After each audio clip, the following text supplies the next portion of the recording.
The Lackey Who Couldn't Stop Screaming, A Christmas Story by Lemony Snicket.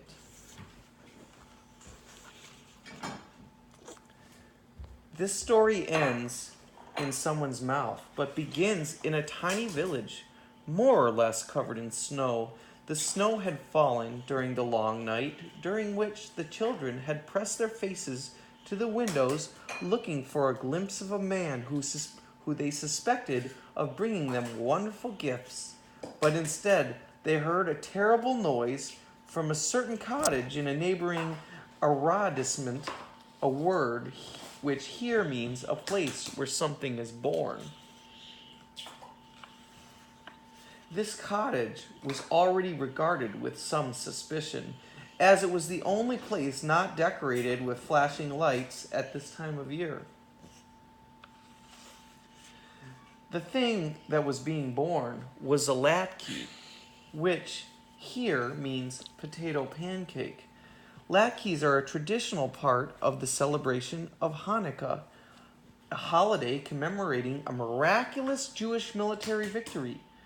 Nearly everything in this world was born screaming, and the latke was no exception, even though the latke wasn't conceived and born the way that you and I were conceived and born, but instead was fashioned from grated potatoes, chopped onion, beaten eggs, and a dash or two of salt. Once these ingredients were properly mixed, the latke was slapped into a pan full of olive oil, heated to a very high temperature, and it began to scream.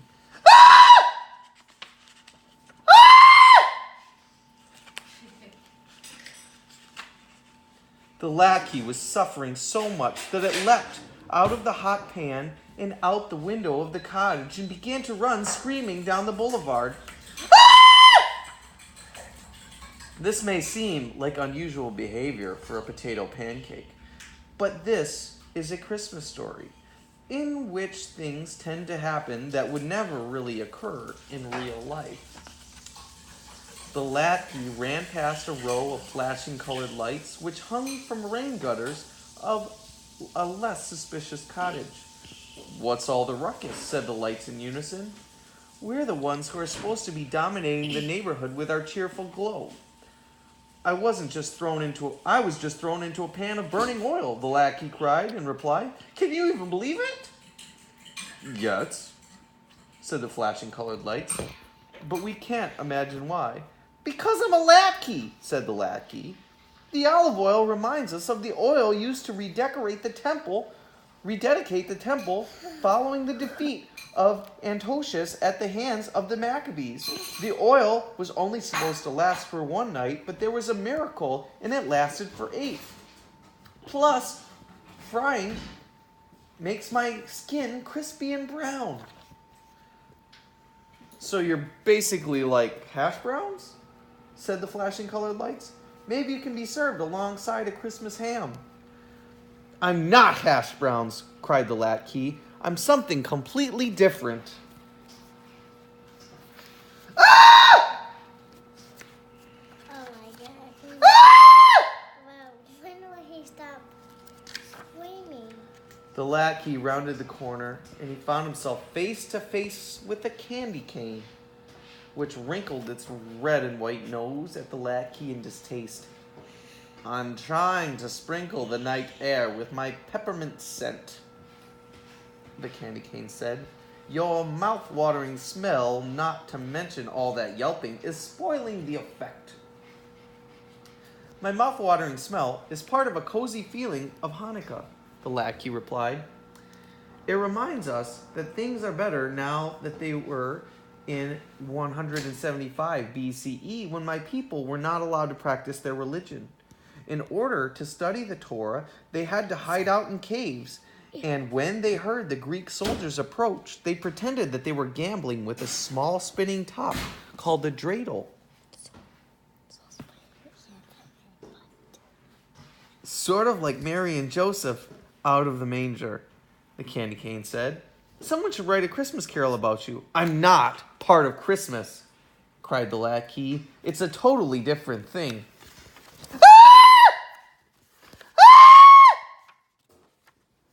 The screams of the lackey grew quieter and quieter as the pancake ran out of the village and into the surrounding forest. Its utter fury was unabated, a phrase which here means the lackey was still very annoyed at the objects to whom it had spoken. But it was quite tired, and so it decided to rest for a few minutes beneath the branches of a little pine tree. The pine tree was napping, but woke up at the sound of an object plopping down at its feet.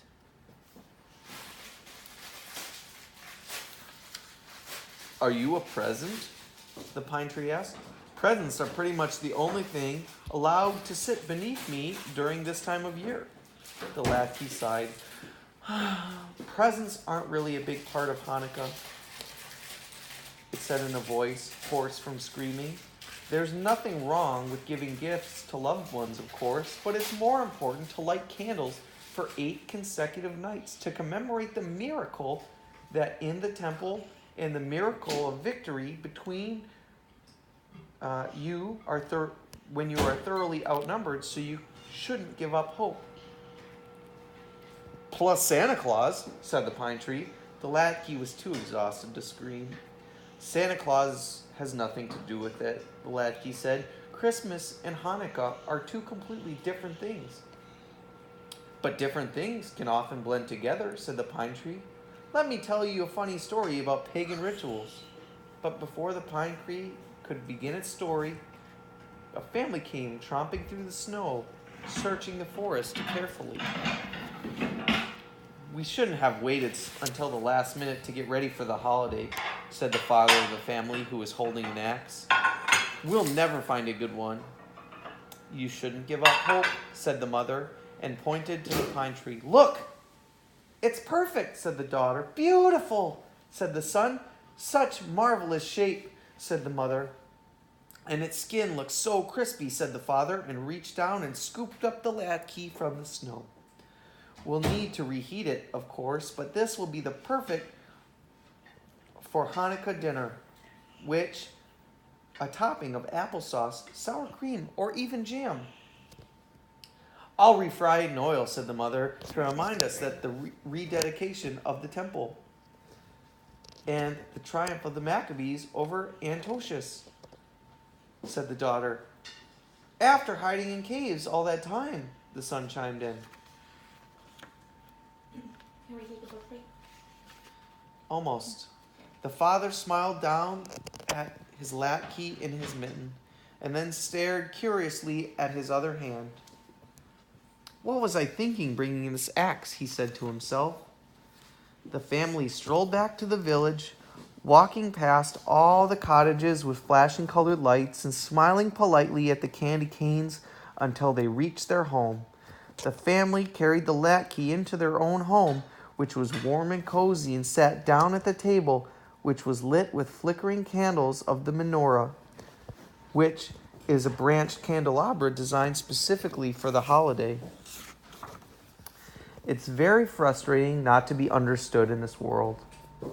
If you say one thing and keep being told that you mean something else, it can make you want to scream. But somewhere in the world, there's a place for all of us, whether you are an electric form of decoration, peppermint scented sweet, a source of timber, or a potato pancake. On a cold, snowy night, everyone and everything should be welcome somewhere, and the latkey was welcomed into the home full of people who understood what a latkey is and how it fits into its particular holiday. And then they ate it.